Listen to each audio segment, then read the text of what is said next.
Jamie here from Real Steel. Today we are going to be working on my 86 Dodge Daily Driver. Now, I've got a new camera system and a new phone setup and a new tripod setup, so this is all new to me, so please bear with me. This video, I'm hoping it comes out good, but we'll have to just wait and see. Like I say, I'm trying a few new things out, so hopefully I can get better quality videos and for everybody to watch. So let's get started. Now, as you can see, it still looks the same. We've got to get this guy on the road. So as you can see, I've already kind of started pulling the engine top end off of it, and I still got some more to do, but the reason we got to do this first is because there are some parts on this and off this that need to go on to the other motor. So we're going to do that, and then if we got time later on, we're going to autopsy this thing and see what went wrong, because as I said in my last video, she's locked up tight. And this is the little motor that's going in it. Now, no, this is not the Ram Charger motor. This is another motor that I kind of came upon, and I think it's good. It's out of a Dodge van, kind of an RV conversion. The odometer said 29,000, maybe 129, maybe only 29. I'm not sure, but she seemed like a good motor, and I think it was supposed to be running and driving when they brought it into the yard. So we're also going to do a series on converting a throttle body to a carburetor, because as you know, my 86 is a carbureted engine. So we're going to go from there. All right, guys, so we're going to start. We're going to pull the core support out of this. Now, I know I can pull it without pulling the core support, but it's going to make things 100 times easier. I won't have to lift it up as high, and with my setup, I need to lift it as little as possible, because I don't think I've got the clearance to go over a hood. And it's going to make accessing things a whole lot easier. Now, like I say, I've already started, so I think we're just going to try the old time lapse, and we'll get going from there.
as you can see, we got the grill, headlight bezels, bumper, valance, and all that off.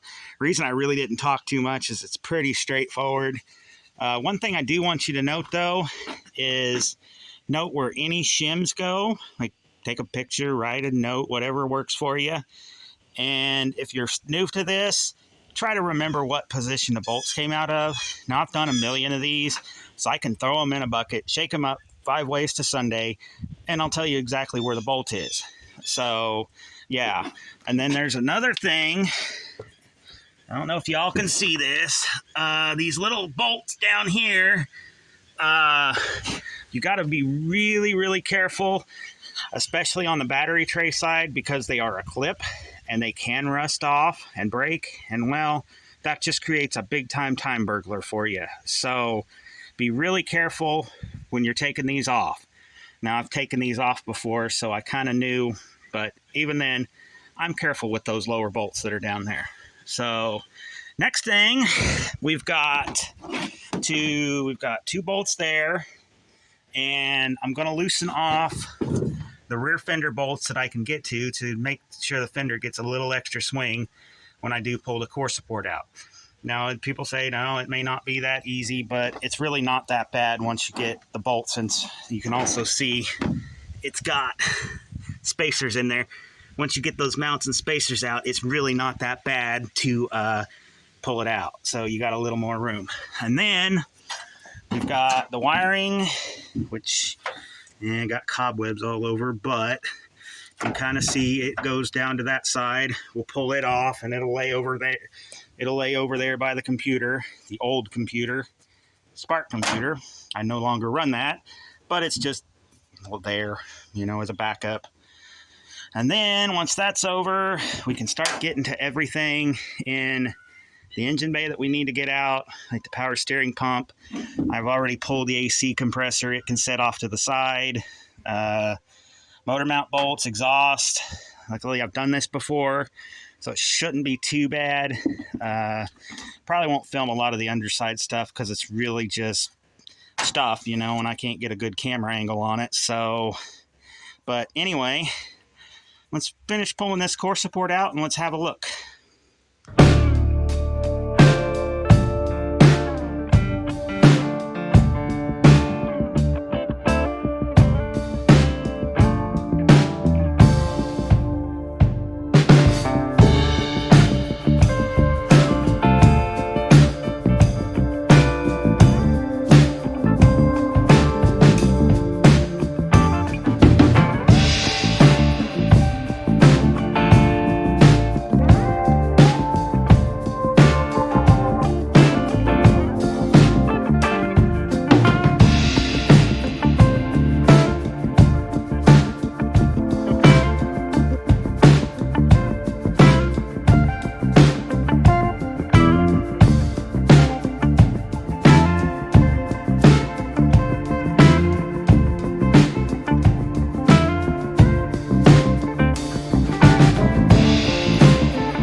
Alright guys, now that all that's done, I went ahead and pulled the hood off too. Not too big of a deal. Let's go ahead and see if we can muscle this core support out here.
And that's all she wrote. All right, as you can see, I kind of forgot the wiring, but that's what happens. Now, there is a good chance you'll bend this tab. Don't get too excessive on it, but I can straighten that. Same with this. Yeah, I just decided to bend a little bit, but that's all sheet metal, and it's all under hood. I'll straighten it with a hammer. That's what happens, unfortunately, but as you can see, it wasn't that bad to get out. Now, next step, we're going to start with the motor. Like I say, I'm not going to film a lot of it because it's kind of underneath and no real camera angle and dirty and all that stuff. Get the motor, shift linkage, all that stuff out, and then we'll transport it and put it under the chain hoist over there, and we'll get to hopefully yank this motor out pretty darn quick. So yeah, let's go from there. Right, now, one more thing before I get to work. Note how these spacers go. Always remember that. Now, because these washers, they look like they're all the same diameter, but they're not. This one here goes directly on the frame right there. This last one here goes directly on the frame. That's just so that the whole sleeve and stuff don't pull through. That's basically a stop washer. Then you've got the sleeve, the spacer to the sleeve, and then the spacer to the mount, and then this guy here, cooperate, goes against the core support, and then this goes directly against the core support from the top. There is no washer at all on that. So yeah, it's pretty important to remember the order of those, or it ain't gonna go back together correct. So yeah. All right, guys, it's been a little bit. I can't really see a whole lot because what I did was underneath. And let me tell you, she is a greasy specimen underneath. I guess the old motor leaked from every gasket. So, yeah, this motor didn't leak as much, but it did leak some. But, hey, natural rust protection. Anyway, you see I got the chain on it, and we're going to yank it over there and put it under the hoist. Now I'm going to get some questions about these gaskets. These are large port 360 gaskets. These things seal 100 times better than the thin sheet metal gaskets for the small port. That, and I was running a 360 intake with the 4-barrel. Now that is not, port mismatch is not on a street application going to hinder much horsepower. And it worked, and it's what I had. So, yeah. But that's the story behind those gaskets.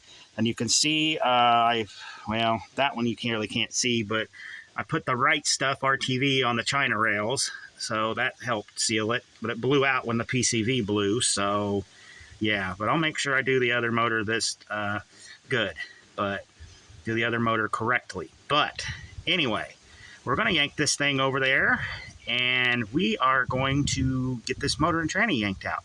When I did leave the shift linkage and the drive shaft hooked up, so I've got some control when I do go to move it onto the street and over to the A-frame.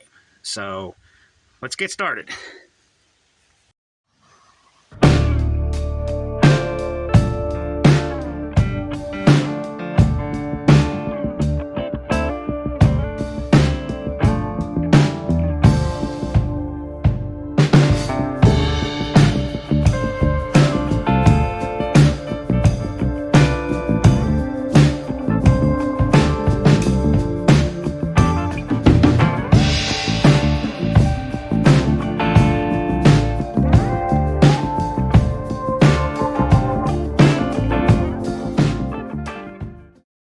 Alright guys, you can see we got her over here under the old A-frame here. We're going to now finish pulling the linkages and the drive shaft, and we're going to get this rascal pulled out of here. So stay tuned. Alright guys, as you can see, we got the drive shaft out. One tip for you, if you do a lot of these and you work on similar vehicles like I do, keep a spare yoke. It helps keep the transmission fluid inside the tranny and off the ground, and it helps keep Bretta from getting mad at you. You know what I mean? And second tip, dang it, phone camera not cooperating. My big honking 1 in, 2 out is in the way, but as you can see, I went ahead and put the U-joint straps back in place in the bolt. Because what happens around here is you have dirt daubers, and they like to get in little tiny holes like that. And being that that's a small fine thread, yeah, they can make a mess of things. So yeah, put your U-joint straps and stuff back in. You don't got to tighten them or nothing. And also, it kind of helps you keep you from losing them. So yeah, but now that I've showed you all that, let's get this motor pulled out.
Oh, there she is.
All right, there she sits. I think this evening we will come back and see if we can't give her an autopsy. Yeah, it's getting hotter in the peach orchard more now. I'm going to have to work mornings and evenings and sometimes overnight if I have to. But I'm going to get this thing going here in short order. So we'll see you in a little while. All right, guys, we're back. It's evening time. And yeah, I was prepared to do an autopsy on a motor. But I started off camera doing some stuff. I was going to get it all drained. Things just took a 180 left turn on a red light around here. This is the transmission, and I had to work to get it off, but check this out. Solid, locked up. Check this out. Trying to do this with one hand here. Kind of a pain, but doable, I think. Hopefully. Use a little knee power.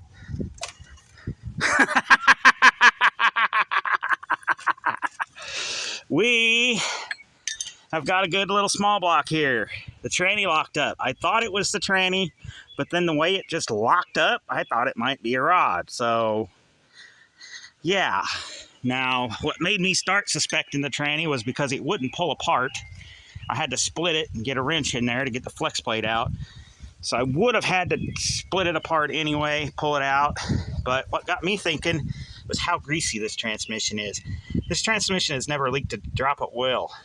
Most of that is engine oil, but we have excess tranny fluid now. So I'm thinking something exploded in the transmission, and that's where our problem lies. So what's next? Well, I'm going to button this thing up, put it back together. We're going to put it back in the truck, and we're going to send it. So I think I got a tranny around here. If nothing else, I can take that tranny off that other engine. And yeah, just amazing. Around here, what seems simple and straightforward is often not. So yeah, but that's your quick update. And I'm going to end the video on a good high note. So next video you see, I'll have this thing buttoned up. We'll put it back in the truck. We'll fire it up and see how she does. So until I can see y'all in the next one, catch y'all on the flip side. Later. All right, guys, I filmed that other outro. I did not know how far I was going to get on this, and the light, it's a lot brighter in the video than it is really here. But anyway, as you can see, I've got the intake back on it, resealed that. Valve covers are loosely bolted. I'll get those bolted on tomorrow before I decide to put it in. Going to change the flex plate because the flex plate did get bent a little bit when I took that tranny loose. So yeah. Distributor can wait, front accessories can wait, but this is pretty much how I'm just going to throw her in there. So, yeah, kind of a weird change of event, but stuff happens around here like that. You just never know. And for the tranny, I think I'm going to use the tranny off that van motor that I pulled. So that should be good. And I'll just sling everything in there and hopefully temperatures cooperate. Maybe we can be running and driving it tomorrow. So we'll see. This is Jamie from Real Steel Auto Works, and I'll see you guys on the flip side. See ya.